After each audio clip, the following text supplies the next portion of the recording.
Bible कहती है, उपदेशक 3:2 में लिखा है कि जन्म लेने का समय है और मरने का समय है।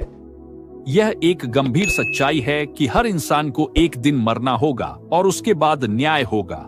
इब्रानियों 9:27 में, जब आप मरते हैं तो तुरंत ही आपको न्याय का सामना करना पड़ता है, लेकिन यह न्याय यह तय करने के लिए नहीं होता कि आप उद्धार पाएंगे या नहीं, यह न्याय आपके स्वर्ग में स्थान को तय करेगा, क्योंकि उद्धार का निर्णय आप इस जीवन में ही कर रहे होते हैं। यह आपके आज के चुनाव पर निर्भर करता है।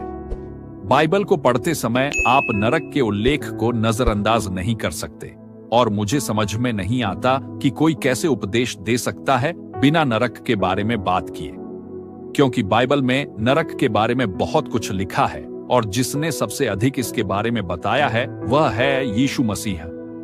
बाइबल के अन्य किसी भी व्यक्ति ने नरक के बारे में उतना नहीं कहा जितना यीशु ने कहा है।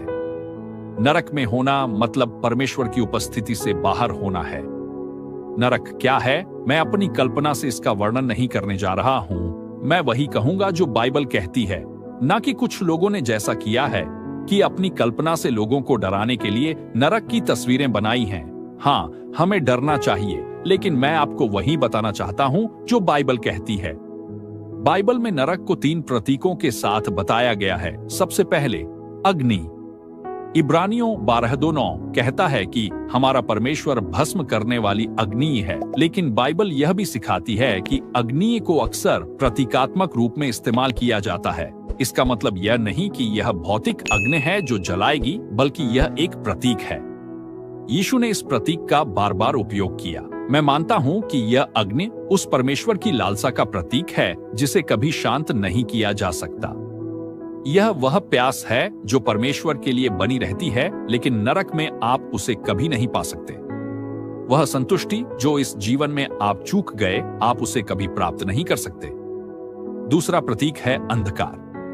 बाइबल कहती है कि परमेश्वर प्रकाश है, और मत्ती 8:12 कहता है कि जो लोग परमेश्वर से दूर हैं वे अंधकार में फेंके जाएंगे। अंधकार में होना मतलब है परमेश्वर से अलग हो जाना।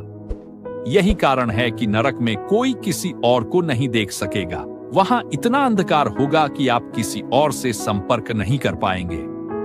नरक ऐसा स्थान नहीं है जहां आप जाकर क्लब या पार्टी करेंगे, ना ही वहां सुंदर गोल्फ के मैदान होंगे। वहां कुछ नहीं होगा, केवल परमेश्वर से अलगाव होगा।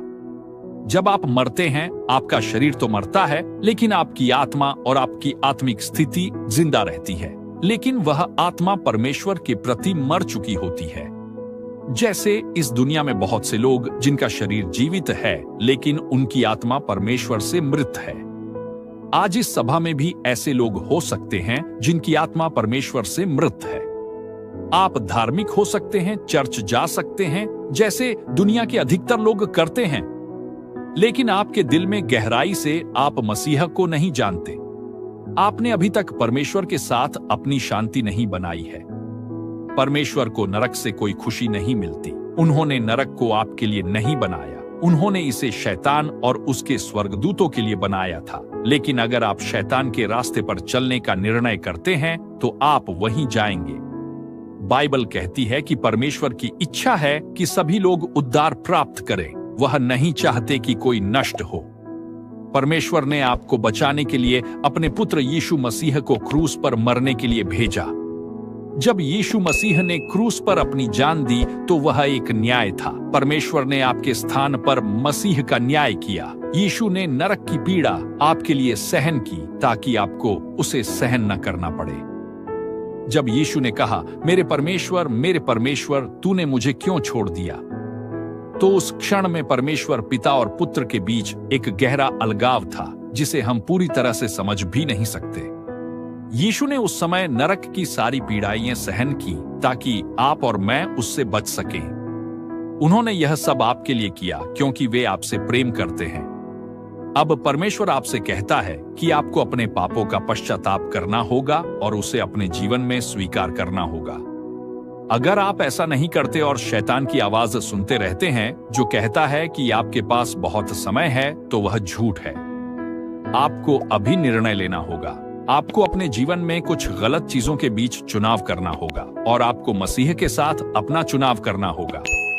आप किसे चुनेंगे?